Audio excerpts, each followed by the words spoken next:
Good evening and welcome everyone. I'm Sheetal Astogi. We are here for Cocktail Hour series by World Travel Magazine.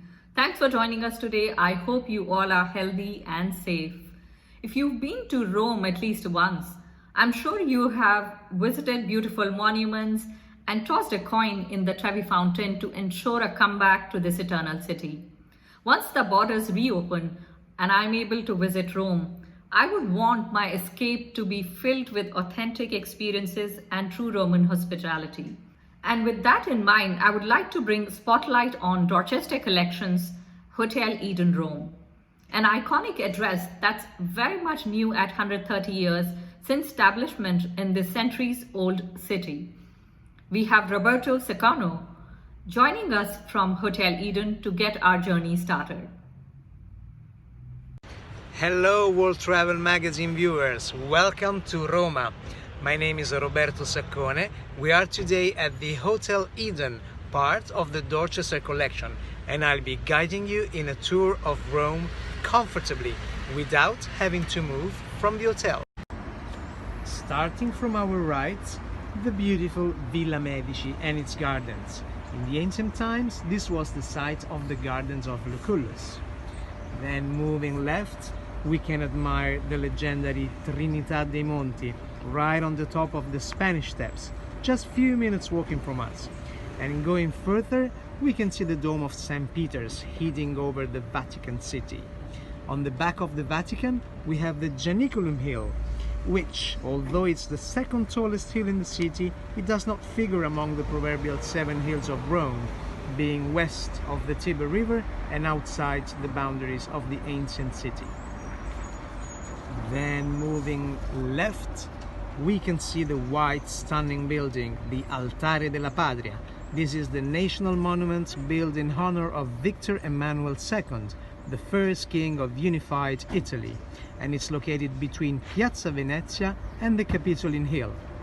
A little more on the left, with a good eyesight, you will see also the Dome of Saints Peter and Paul in the modern Air district, while right here is the Quirinal Palace, an historical building in Rome, currently official residence of the President of the Italian Republic, and it's located on the Quirinal Hill, the highest of the 7 hills of Rome. It has served as residence for 30 popes, 4 kings of Italy and 12 presidents. Thanks, Roberto, for showing us these amazing views of Rome from the hotel balconies. And next we have Luca Virgilio, General Manager, Hotel Eden, joining us today. Luca has 20 years of experience in most prestigious luxury hotels across Europe. Hello and welcome, Luca. Buongiorno, or buonasera, I should say. How are you today? Very good, thank you, and thank you for having me. I'm very happy to be here. That's wonderful, Luca. I think you have a very beautiful, clear, sunny day. We could see some of the monuments from the balconies itself. Yeah, well, Rome, it's at its very best right now. You know, whether it's under the sun or with the start of the autumn, it's a good time to visit. Unfortunately, you can't, but hopefully this video can be of inspiration for the future as soon as the borders lift up. No, certainly, Luca. Tell us, Luca, what was the inspiration behind a Hotel Eden design? Well, as you mentioned before, Hotel Eden, it's a very historical hotel, over 130 years. And, in its long history, one thing that always remained the same, it was an hotel representing Rome at its very best, whether it was for the international traveler, whether it was for the Romans that used this place as their safe haven, a place where to meet with the like-minded people and live a certain way of life. This hotel was always part of Rome. So Rome, let's say, when we went through the restoration, was definitely the inspiration. Whether it was, expressed through keeping some of the artifacts, some of the arts, whether it's the painting or some of the furniture from its long history and keeping them inside the hotel here and there, or whether it was through interpretation and inspiration of various Roman monuments and places around the city. For example, the front desk of the concierge and the reception, which are made of white marble, they were inspired by the monument of the Arrapacis. The flooring pattern in our marble lobby was, let's say, an interpretation of the Pantheon. The carpets in some of our rooms, the pattern is an interpretation of the Caracalla. Again, I say it's not let's say a reproduction, it's an interpretation. But basically, all these little elements put together in a very subtle way make sure that when you wake up in the morning and you open your eyes, you feel Rome. And this is what we wanted to for our guests to feel Rome in its glory. So whether it's inside or whether, as you said before, opening the window and looking outside, we are in a very privileged position. That's so beautiful. I think how you put it, that it's very important to feel that the hotel you are staying in actually reflects that, where it's in middle of, like you mentioned, the different inspiration that are going in hotel design. Everything is very well thought through to reflect Roman architecture, design, Italian brands. That's really wonderful. Thank you. No. And as again, it's done in a very subtle way. It's not in your face. It's little elements calling you to those little parts of Rome. Yeah. And here we are in 2020, year of global pandemic. What are the changes that you brought in to address the current situation? Well, let's say the starting point is, already, as a five-star luxury property and being part of Dorchester collection, our standards were really at the highest level.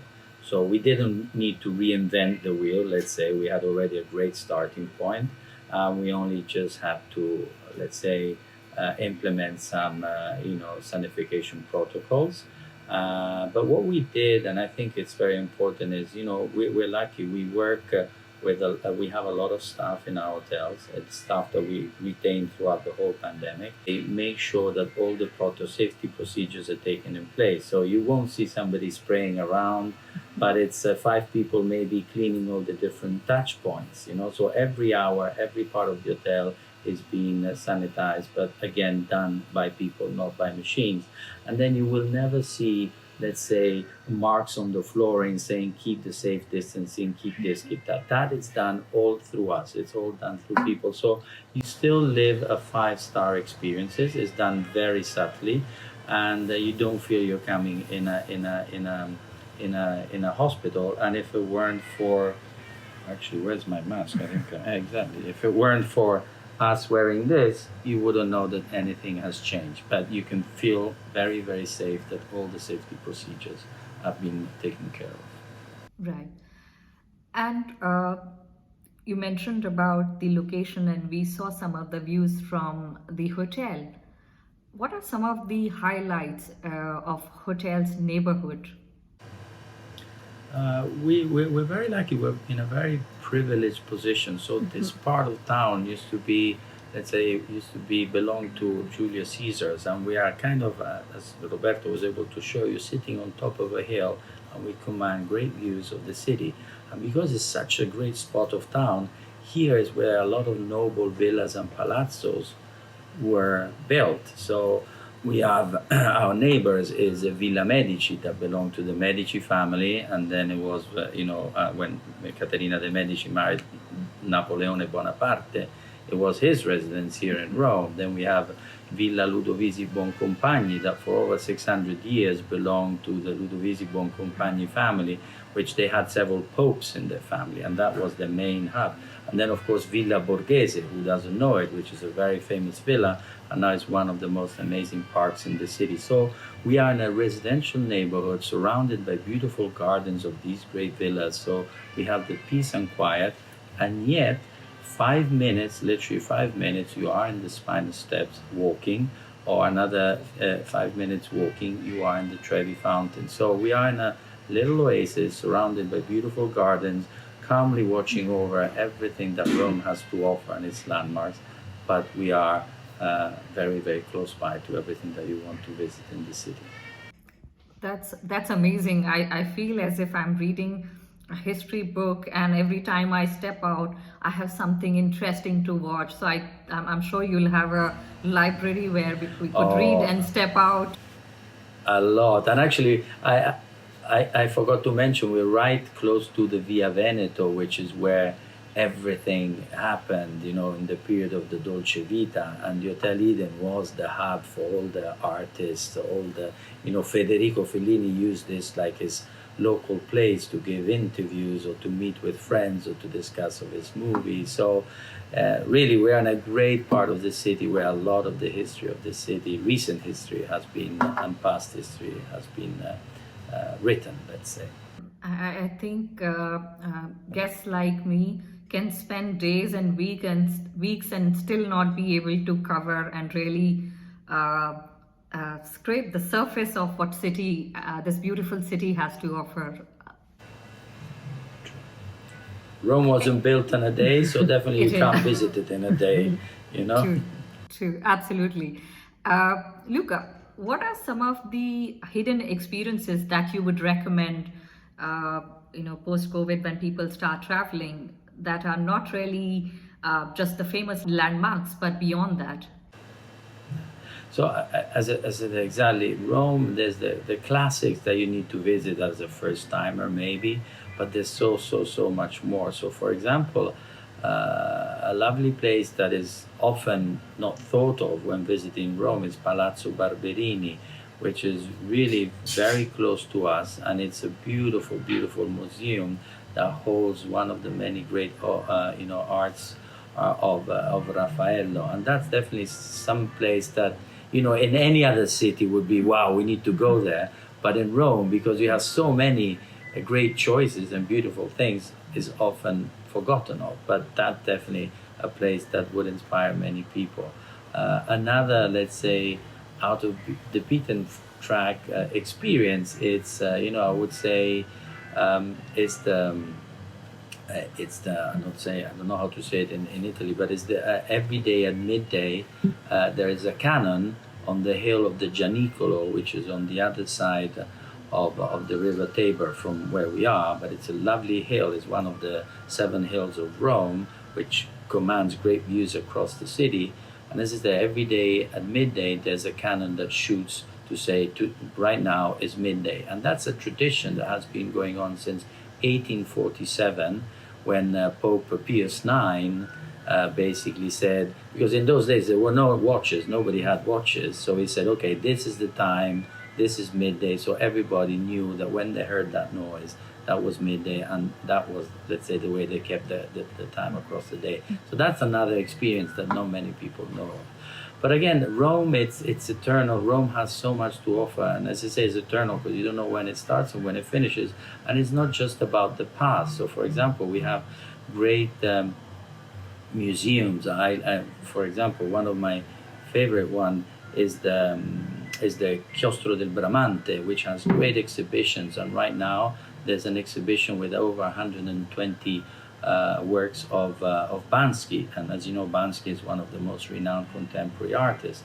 Or we have the Maxi Museum, which is our museum of contemporary art. So again, there is plenty, and Rome, because of this, is a city that you can come over and over again, and every time you need to make sure you discover another little piece of it. Completely agree. I could take an hour telling you all the rest, but I don't think we have an hour. I have to sit up with a pen and paper and keep making notes probably with you next time I venture in Rome. Any dining and nightlife venue recommendations, Luca? Oh, again, there's plenty. So speaking from, of course, personal experience, there are the classics, which are, restaurants I've been in families for many years, and they're always very, very, let's say, sought after. We have Bolognese, we have Nino, we have Pierluigi, which is excellent for the fish. We have Taverna Trilussa in Trastevere that I like a lot. We have Al Ceppo, which is very much close to where I live in Parioli. Il Caminetto. Rome, there's so much. There's really so much. For nightlife, Rome is not the place for the kind of nightlife where you have big places with a lot of thousands of people. We're more about almost hidden gems, small places that people in the know like to go to. A few that come to mind is, Salotto 42, which is not too far away from us, and it's very much used by the Romans. Chorus as well, which is definitely a meeting point. Then I like Jerry Thomas, which is a little speakeasy that you need to have a little password at the door, otherwise they won't let you in. The Duke's is another nice place around in Parioli, but again, they are little, there's not like the kind of nightlife that you can expect in New York and London. It's more about getting together, being together, mingling together, but it's in, let's say, intimate, hidden away places. So you need to make sure you have the right connections, and our concierge, of course, have all those right connections. That's good to know, Luca. How's the weekend like for you in Rome? Well, a weekend, it's a lovely time for me because in a way it's the time that I dedicate to my family, of course, to my friends, but also to discovering the city. Again, there is so much. I'm not being rhetoric. I don't want to say the right thing because are the right things to do, but this city has so much to offer. So we like spending time together with friends and families, but we always make sure that we go and look for something new, whether it's a restaurant, whether it's a neighborhood, whether it's getting the bikes and going to the Acquedotti Romani, whether it's getting the bikes and riding along the river Tiber. So for me, it's a time of discovery and a time with loved ones. Then, of course, sometimes I need to pop in at work if it's a busy weekend, but I do it with pleasure because it's something that I love. But weekend is again time for family and discovery. It is indeed. One dish and dessert that would complete a Hotel Eden experience, what would that be? Dish, I would say definitely the chef's cacio e pepe. Cacio e pepe is a classic Roman dish, but the way our chef does it, it's magic. It took him over a month to try the right balance of ingredients, whether it's the pepper, whether it's the to use wine, which wine, how wine. So I mean, I don't have the full recipe, and I don't think I would anyway be able to divulge it. But his cacio e pepe, it's definitely a must. I mean, it's his most successful dish in the fine dining restaurant, and also in the casual restaurant we serve it there. So cacio e pepe is Roman, but the way chef does it, it's unique. And in many magazines, foodie magazines, was voted as the best cacio e pepe you can have in Rome. And for dessert, I would say a classic, which is a tiramisu in Italy. But the way chef does it is destructured. So basically, he pulled away each element of the tiramisu, and then so they all mixed in, separated on the plate, but you eat them together. And of course, the way he made them is sublime, and that definitely, I think, it's a great dish. And chef, we work together with also Angelo Musa, who is the pastry chef of the Plaza Athénée, which is Alain Ducasse, the Michelin star. And Angelo Musa is as well won a few years back the best pastry chef in the world. So Angelo comes twice a year, and together with chef, they create our dessert menu. So definitely you can make sure that regardless of what you taste, you have a good dessert. But my favorite is the tiramisu. Wonderful. It's dinner time here, and about to be dinner time in Singapore. Probably I'll need to head to an Italian restaurant to really get my journey going from here. One cocktail that sums up the Hotel Eden experience, what would that be?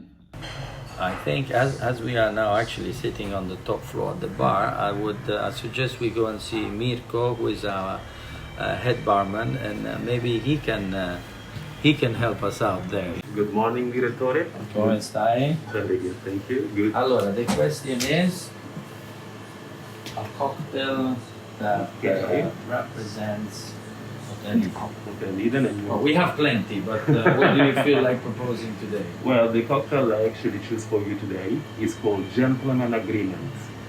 It's a cocktail, it's one of my creation.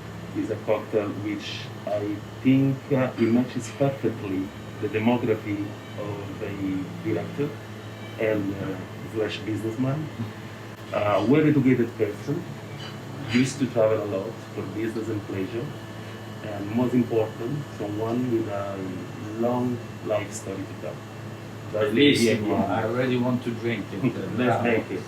So we're gonna use today cognac, Delamain Pear and Dry, Cointreau, and coffee. Let's start to make the drink. 45 of Delamain Pear and Dry, which will be the hero of the night, obviously. 15 ml of Cointreau, couple of dashes of grapefruit bitter, just to cut through the sweetness of the drink. Okay, just a touch of sugar, just to balance.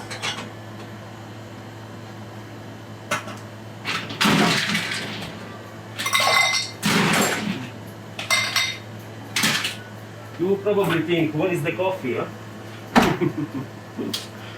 It will come. It will come. I love the glass as well. And Nicanora. Vintage feel, exactly. Nicanora, yeah. Nowadays, a common glass. In the last few years, he replaced the regular pipette, the cocktail glass. Okay.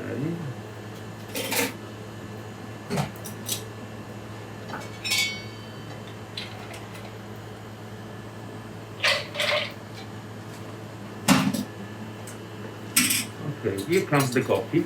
I made an air with lecithin.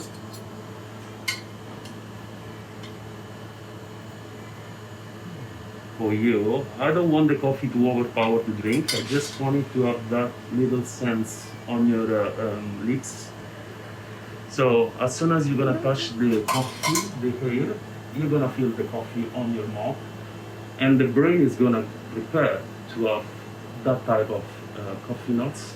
But then when the whiskey and citrus from the Cointreau come through, it's gonna just explode and here you go. Enjoy it.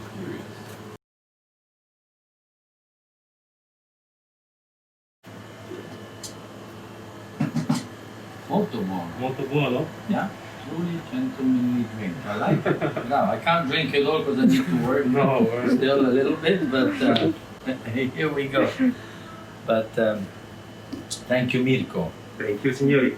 Please come to our bar. We're here to wait for you. Cheers, Luca. Salute.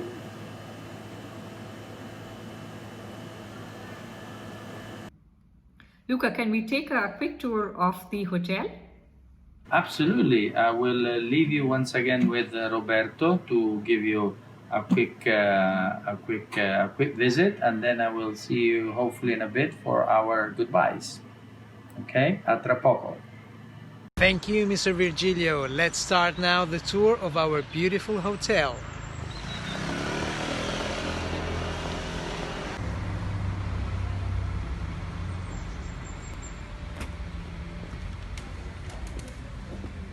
As you walk through the door, it feels like entering the Roman Imperial Palace. Ciao, very welcome. Hello, thank you. Hello, business time. Hello. This beautiful hotel was built in 1889, directly as an hotel. At that time, it was the first hotel in Rome to feature electricity and a lift. Walking through the lobby, you reach our beautiful libreria, the lounge of the hotel.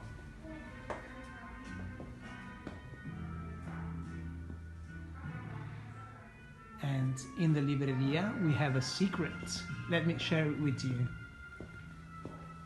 These doors hide our secret bar.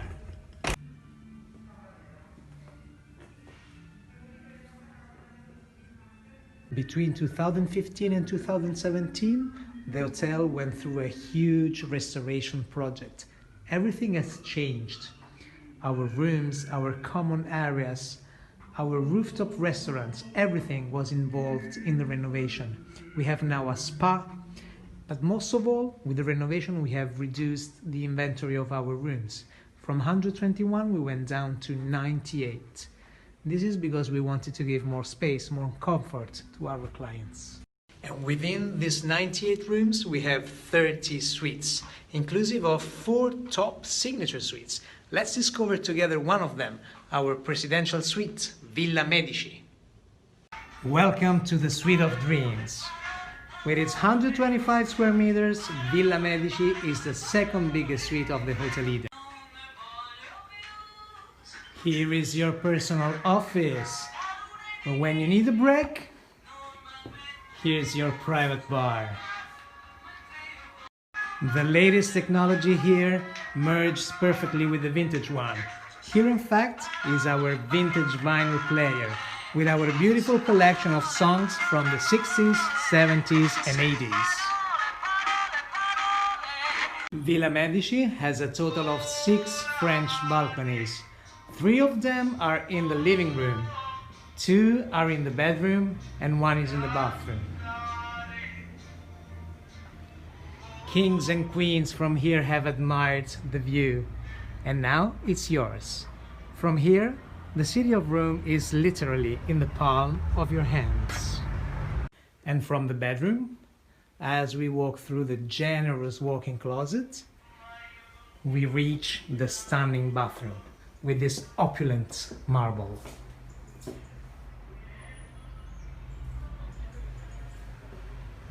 Let me say it, this bathroom is designed for pleasure.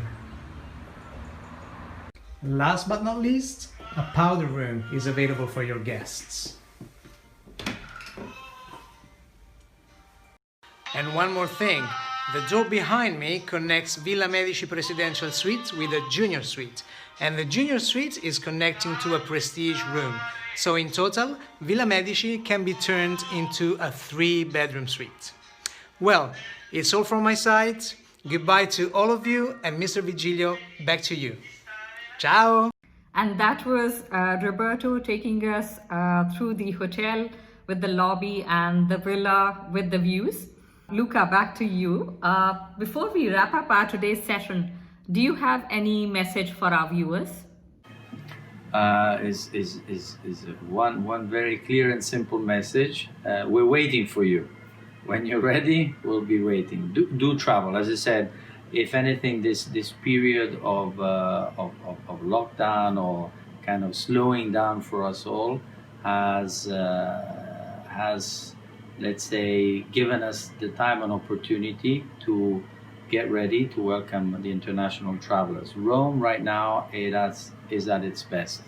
For those that are traveling or wish to travel, you will see a city like you've never seen before. Usually we speak about overcrowding, there's too many people around. Right now, Rome is for yourself. Rome is its cleanest, its very best, and it's just magical. Even me as a Roman, I'm really discovering my city. So hopefully sooner than later, you will be able to visit us, and don't hesitate. It's a great place to visit. It's at its very best, and of course, it's very safe as well. Thank you, Luca. Thanks for joining us today and bringing the elegance of Rome to us. And thanks to all our viewers for tuning in. We hope that you managed to escape for a short while away from your home city. Have a wonderful evening ahead. Goodbye. Ciao, arrivederci. Thank you to everyone. Thank you, Cina. Ciao, ciao, ciao. Bye.